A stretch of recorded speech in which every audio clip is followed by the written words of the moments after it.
Okay, gang, it's Dr. Bruce, and this is my favorite topic. Number 17, talking about the goose that lays the golden egg. And it gets back to operating as a business.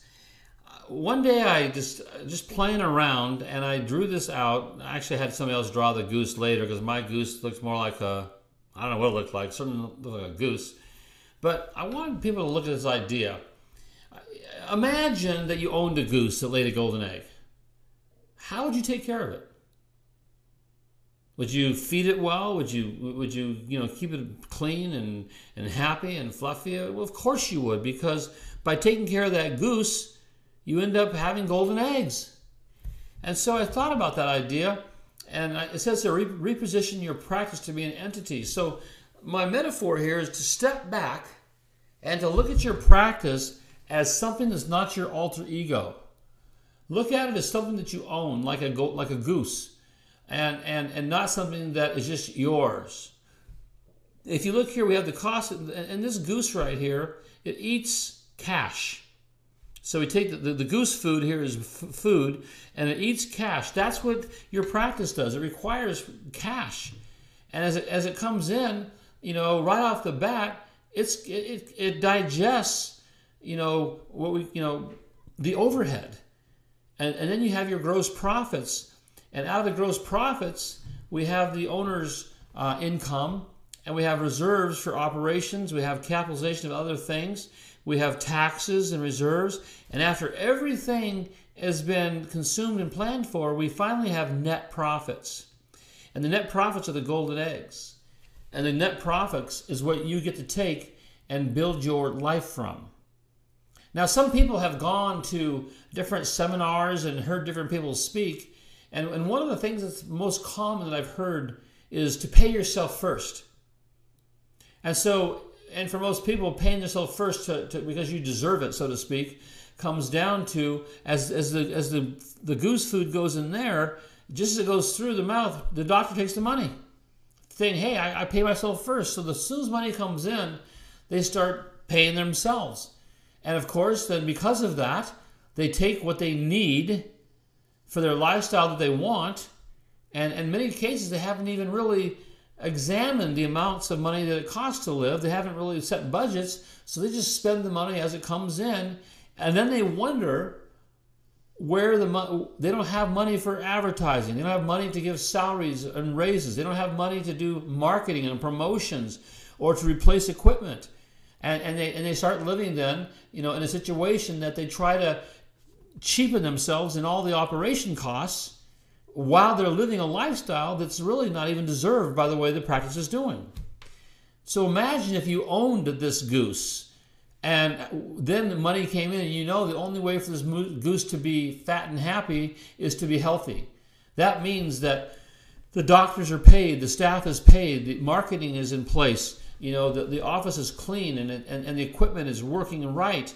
And all that comes first, because when you do that first, this goose ends up giving you the net profits.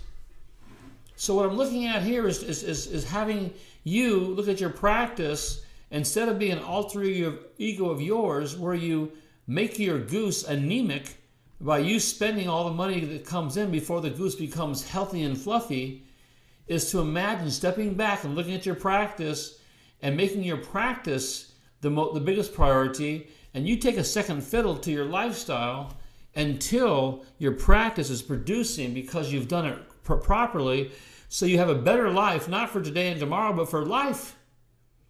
A lot of people end up in practice, and I knew one guy, he actually had to sell his practice to pay off all his debts, because he kept borrowing. He spent all the money and he borrowed more money. Finally, he couldn't borrow anymore.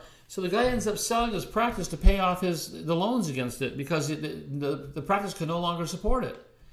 And then he went and started again. Of course, he went downhill from there. He just didn't understand the business part.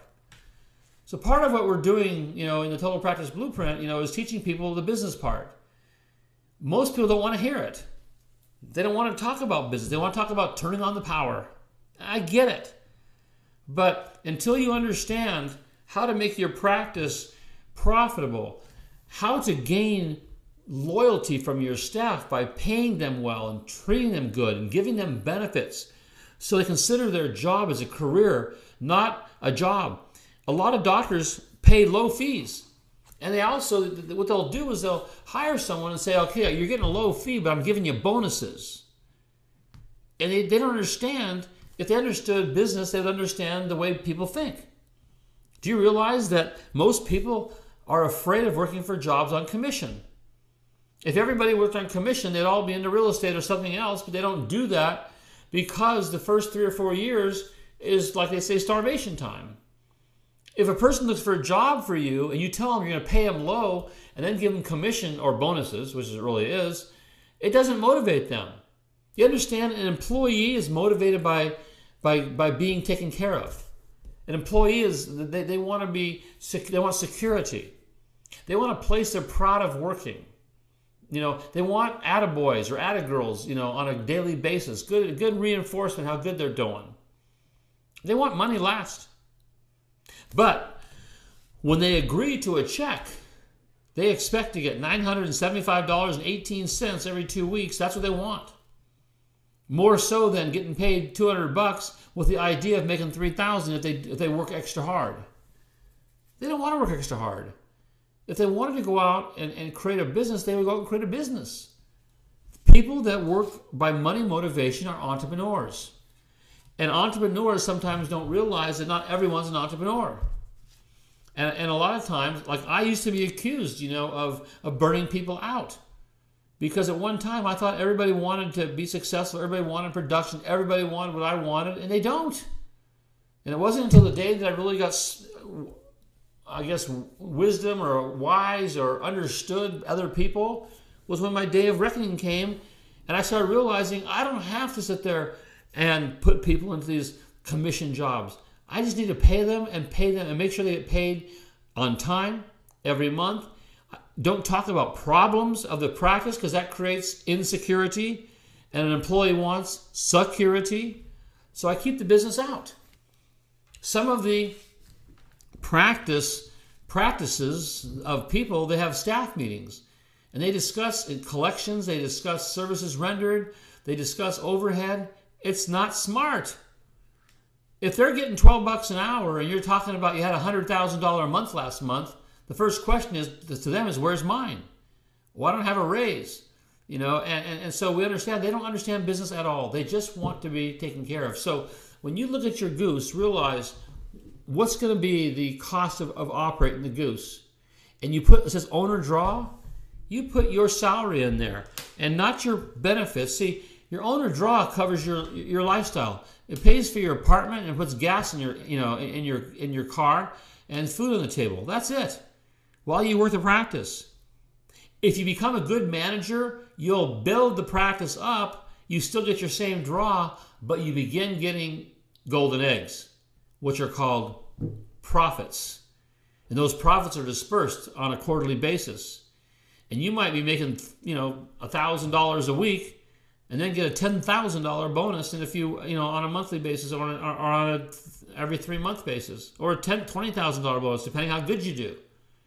But if you don't do well as a manager of the goose, then you don't get net profits. You don't deserve them. So many people telling me right out of school that they deserve, to get a new car. They deserve a BMW. And I go, deserve by doing what? You went through school. And most people in school are on welfare kind of. They're taking student loans, or someone else is paying their lifestyle. All they did was pass tests when somebody else is paying them to be there. They don't deserve anything. And I know that might sound negative to people, but understand that deserving in an economic situation, deserving means work done, production done, creating cash flow and profits. You run your practice as a business, and you go in there and work on a situation that makes that business profitable. Yes, you deserve all those profits as bonuses. You deserve to live in a mansion. You deserve to have your kids in the finest schools. You deserve wearing the finest clothes. You deserve the best car you want to drive, and your wife all the shoes she wants. And take your vacations and enjoy it. Yes, you do when you're doing a good job. And you do a good job by running your practice fiscally responsible. Simplify your purpose. This goose is a business that's got the purpose of detecting and correcting vertebral subluxation. The public's aware of it by the marketing that's done by this goose, and people come to get the service, and by doing that, they understand the service, they pay for the service, the doctor understands the overheads, and they get good net profits, and we have a happy situation. That's the way I like to see things.